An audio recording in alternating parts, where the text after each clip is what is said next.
It's pretty safe to say the protests happening here and around the country would not be happening if it weren't for some painful and powerful videos shot by average people of other people getting shot. In police encounters, cell phones can serve as witness and protection, so it's increasingly important that our courts interpret and make clear our First Amendment rights as they apply to the right to record. Last week, on behalf of a New York City resident named Ruben An, a federal lawsuit was filed that could have a major impact on this issue. To talk about the details and the significance of that case, we want to welcome three guests back to BK Live. Juan Cartagena is President and General Counsel for Latino Justice, PRLDEF. Thanks for being here, Juan. Thank you. Robert Gangi, Director for PROP, Police Reform Organizing Project. Nice to see you again. Pleased to be here. And Lumumba Bandele, a Brooklyn-based organizer of the Malcolm X Grassroots movement. Thank you three for being here very much. We appreciate you being back on BK Live. Why don't we start with the case? What is Ruben An seeking, Juan? Can we start with you on that? What are the particulars behind the lawsuit? He's asserting his First Amendment rights to be able to record, view, and comment and make commentary about the actions of public officials in public streets. It's his bread and butter and as constitutional as everything else we have in this country. So thank God for him that he's asserting his rights. Otherwise, individuals like him would be intimidated into doing the same thing, as just simply recording and documenting what's going on in the streets of urban America. What happened in his case? Did the summons stand up? Was he actually formally charged with whatever offense the police officer said he was committing? My understanding is that he was. But remember, Ruben is just one of multiples in New York City. There's a young man out of the Bronx named Jose LaSalle who's been doing this for quite some time for Cop Watch, and he's got multiple suits pending as a result of the police trying to intimidate him from stopping the entire mission of Cop Watch is to actually record as much as possible police activity in public spaces. So he's actually doing, again, his constitutional right to record. The NYPD's guidelines permits people to take photographs and videos of cops doing their job as long as you don't interfere with the cops carrying out his or her duties. The problem is police officers don't follow the guidelines. And my concern would be, even if there's a court ruling, police officers won't follow it. Excuse me, and the NYPD doesn't sufficiently crack down on officers who violate its own guidelines. We know of cases, I'm sure all of us around the table know of cases where police arrest people when they're filming them and will claim that they're obstructing government administration, they're resisting arrest, they're engaging in disorderly conduct, even when it's clear the person is standing far enough away to not interfere with the cops' actions.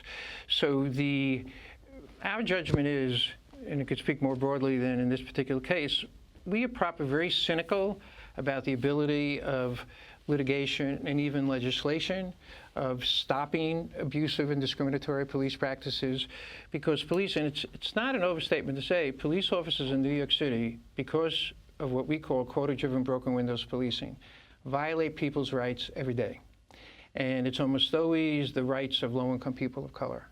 The practices here in New York City by the NYPD are blatantly racist. And I feel comfortable using that kind of strong language because the numbers are undeniable. Just one, I'll give you one number. Last year, NYPD made over 20,000 arrests for the possession and sale of small amounts of marijuana. Forget that probably the vast majority of New Yorkers don't even think those things should be a crime. But that even though the research shows that white people use and sell marijuana in equal or greater proportions than people of color, 92.5% of the marijuana-related arrests were of people of color last year. Mr. Bandele, I want to ask you, the videos themselves, we've seen countless numbers of them the past couple of years. I mean, the issue goes back to Rodney King, where a video sort of galvanized the country. But what effect do they actually have in cases in terms of holding police officers accountable? Right. I think the record's kind of mixed, right? So what do you see their purpose? Well, it's not mixed. It's actually deplorable. The videos are actually a way to affirm what our communities have been saying for decades, that we are racially policed, that we are racially discriminated against, and that policing has been a racist force in our communities. In 2005, myself and two other members of the Malcolm X Grassroots movement were arrested for documenting police as a part of our Cop Watch program. We, in turn, filed a lawsuit against NYC, Bandele versus NYC. You can look it up. CCR represented us. And part of what that particular lawsuit actually did, while it did have some limitations, it was settled. It did, however, allow for people citywide to see that we can take a proactive measure of trying to defend ourselves against police violence. And so because of that, we've been able to train just hundreds of people across the city on mechanisms of police observation via video camera or through your own personal individual means. You're one of the originators of this Cop Watch program. I'm one of the founders. Yeah, so what was the original ideals behind the founding when you first started? The original objective was threefold. One was to document, prevent, and to educate. So to document the interactions that we have, again, people did not believe and still don't believe the kind of interactions we have with police. People don't believe the kind of racist violence that we're met with on a regular basis. So it's to document that. Two is to prevent it. Oftentimes when we approach scenes in a very organized manner, it changes the behavior of the police presence there. And then third is to educate people, to let people know, those who are being arrested, of what their rights are, that they really don't have to answer some of those questions. They can choose to not be searched, all of those things. And so that was a threefold approach to it. And this was done, in fact, we initiated in 1999 after the verdict came out of those who killed Amadou Diallo. And so we've been doing the Cop Watch patrols in Central Brooklyn since 1999. Okay, I think we're going to take a second here and watch a video, and then we'll come back and talk about it. I was taking a nap when I saw that. This is a dagger. No, it's got double edge. It's a dagger. It's got to pass a certain amount of inches. It's got to pass. It's not. Step aside. You're in the proximity of a police investigation. Step away. Step away. You're blocking the sidewalk. Step out the building. Now you're blocking the sidewalk. Officer, I'm not blocking the sidewalk. All right. I'll wait till people come by, and then you'll get issued the summons from the city council. Okay. Anyone has to go around. I have the right to document police activity, sir. Okay, stand where you are. I don't want to get killed. I'm letting you know what's about to happen. If anyone has to go around. Officer, I'm not blocking the sidewalk. Just stand there then if you feel confident. You want me to ask somebody?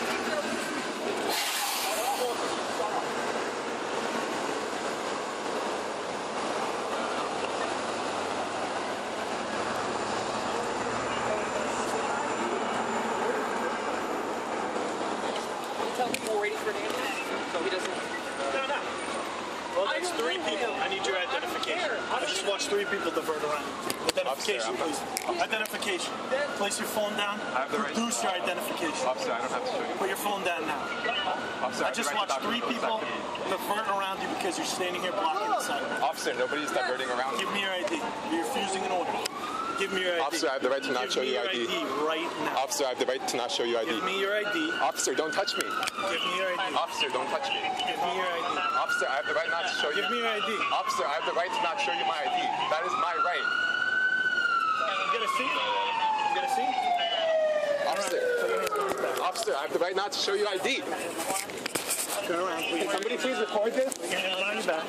Officer, I have the right to not show you identification. So that was the video that Ruben An shot, and we should say that came courtesy of the Legal Aid Society. Mr. Cartagena, one question comes to mind is, a situation like this, you could see a few different things happening, a person perhaps getting hurt. Obviously, there is a point at which you have to comply with police requests, I guess. What is the advice you would give a viewer who, this could happen to any of this, right? Any of us. We happen upon a scene like this, we take out our camera, we start shooting. What should you do to protect yourself physically and legally from the police, from the scene that confronts you? Yeah, it seemed to me as though he did a decent job of it. Well, go ahead. That's exactly what I was going to say. Mr. An is doing exactly what he can do, both to assert his rights, to be firm about the assertion of his rights, and to be very clear that he is not doing what he's being alleged to do. This is to block pedestrian traffic, which you saw the video, makes no sense. It's disturbing to watch these scenes, and Lumumba's correct. This happens all the time. And Bob, you're right. I mean, these things this is a culture issue. Right. You know, as many lawsuits as we bring, and these lawsuits are successful. I mean, dollars are being paid, hundreds, millions of dollars are being paid by the city of New York in all these kinds of cases to address the violation of constitutional rights. But at the end of the day, since the dollars are not coming out of the personal pockets of the police officers involved, there's no real discipline of these individuals involved. So Bratton should fire that police officer. Thank you. The next day should be fired. And not only will that police officer not be fired, just think Dan Pantaleo, who applied the chokehold to Eric Garner, that contributed to Garner's death, chokehold is a violation of the NYPD's guidelines. He is still on the police force. Yes. He's still being paid with our dollars. And that act, for example, the cop who jumped James Blake, the former tennis player, threw him to the ground, he didn't report the use of force. None of the police officers around him that day reported the use of force. Again, that's a violation of NYPD guidelines. They're still on the NYPD payroll. And that sends a message to police officers. And this will send a message to this police officer. He's violating this man's rights. There may be a civil suit where the city has to pay out money. In the fiscal year 2015, this is a startling statistic, the city paid out over $200 million in settlements against the NYPD for misconduct.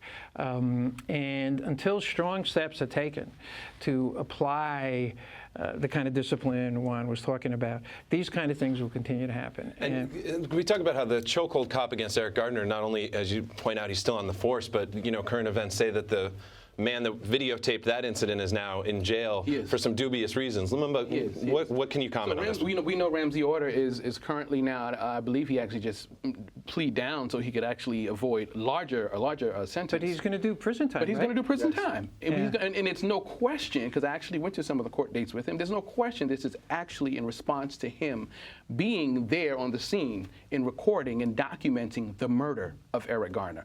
And so we know that whenever there's a presence of a video camera, of people actually beginning to say that they have a right to be there, that challenges the so-called authority that police believe they have to take control of the situation. And part of what we're saying is that our lives depend on people being there. The moment we walk away, that lie of he was armed, that lie of he attacked me, that lie of all of those things stand, because we have no other form of proof to say that these cases were unjustified. So we are encouraging people, in fact, to develop a culture of observation. If you do not have a video camera, step outside your door, stand there. Let the person being arrested or encountered by the police know that there are communities that are watching them, that have their back, and that we will not allow their rights to be violated. We should mention that Ruben An is not seeking monetary damages, Correct. just because it might have implied at one of my questions. But you wanted to jump in. It's amazing. Let's also elevate the courageousness of these individuals who are recording these things. When Walter Scott was killed, that was a young Dominican man who finally came out. That was a man who was shot in the back by a police officer. Running away. And that young Dominican man said, I could not just stand there and not reveal this to the public because of what he saw. It takes a level of courageousness and that we have to applaud. And this case is particularly innocent because the young man, for whatever reason, delayed a couple of days. We know that the police officer who killed Walter Scott came up with a story that he was being threatened.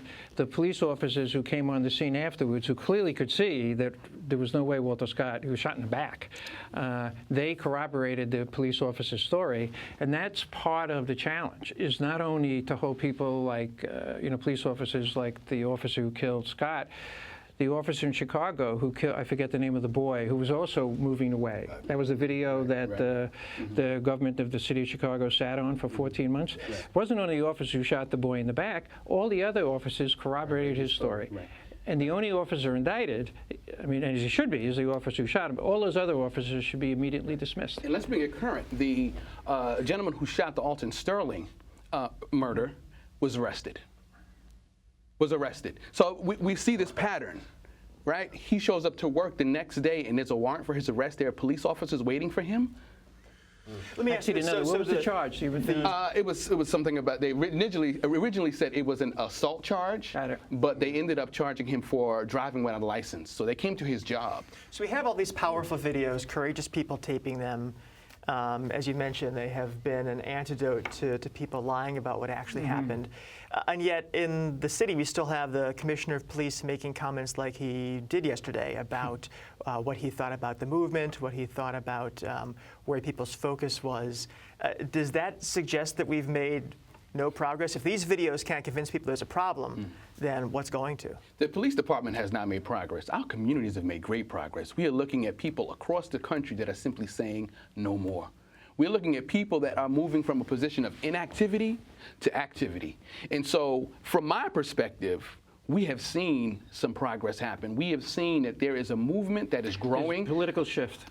Despite what the public narrative is hearing, despite all of the horrible images that are being painted, not just of protesters, but of organizers around the country, people are saying no more and doing all within their power to defend their lives. Bratton doesn't just drink the Kool-Aid, he pours the Kool-Aid. And he is a negative force in terms of the real change that's needed, in part because the press gives him so much credibility and so much standing.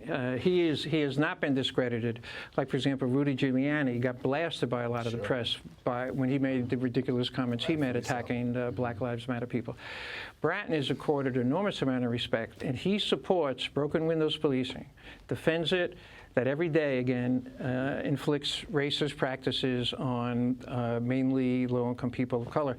And I think all of us share this, we know individual cops can be racist and sadistic, but the problem is policy and practice that's created on high by people like Bratton, and in this city supported by de Blasio.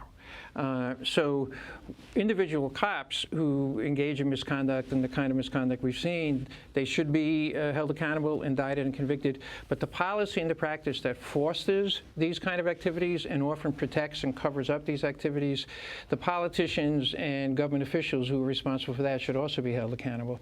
And one final thing, what should be done in response to these murders is there should be a movement to create outside independent prosecutors whose only job is to investigate and prosecute police officers who engage in the excessive use of force. And our view is whether or not it's fatalities, any alleged use of force should be investigated, and if the evidence shows it's appropriate, those officers should be indicted for the excessive use of force. And that's the kind of measure that I don't think any mainstream politician is supporting today. Right. Not today. Yeah, and that's the kind of thing that would send a message to the cops. We've been urging this for decades about transparency in the grand jury process, about accountability, and we've been complaining about the conflicts of interest that arise when local prosecutors are deemed to try to prosecute the very arm of law enforcement that they depend upon every day. That's right. So we only have 2 minutes. Kind of want to go around and get your final thoughts, but Lumumba, I'll pick up where Juan left I'd love to say, how do we focus on getting justice? It's obviously important for us to talk about these injustices. How do people in Brooklyn and all across the country demand justice? We know that there's no silver bullet. We know there's a number of things that have to happen. Every individual has the ability to make some kind of change. People, citizens, need to contribute to this culture of observation. We all need to make sure that we monitor police in doing their thing. We know that elected officials have the ability to move the bar forward. They're currently sitting now on the Right to Know Act that the mayor and the speaker are opposed to. If you ran your campaign on police accountability, on justice for victims of police brutality, there's no reason why you are not pushing this Right to Know Act and allowing it to go forward. Final thoughts, Bob. Two things. One is mainstream politicians should move to create outside independent prosecutors for cases where cops are alleged to use excessive use of force. And the other is to abandon quota-driven broken windows policing, which is the main form of policing applied in New York City and other cities across the country. De Blasio, contrary to the kind of noises he was making during his campaign, has embraced broken windows policing and has wedded himself to all things Bratton at the expense of what should be part of his main constituency, which is low-income people of color. Juan, last word. Increasingly, everything that said so far, we definitely agree in Latino justice. And we also recognize that the power of our community is really, really important in this regard. Our ability to actually stand up in solidarity with all these movements to try to get police reform. It's going to take a long time, but we're there. This is very, very important. Thank you three very much. Wonderful conversation. Let's continue it, of course. Thank you very much for being here. Really appreciate it. Great job.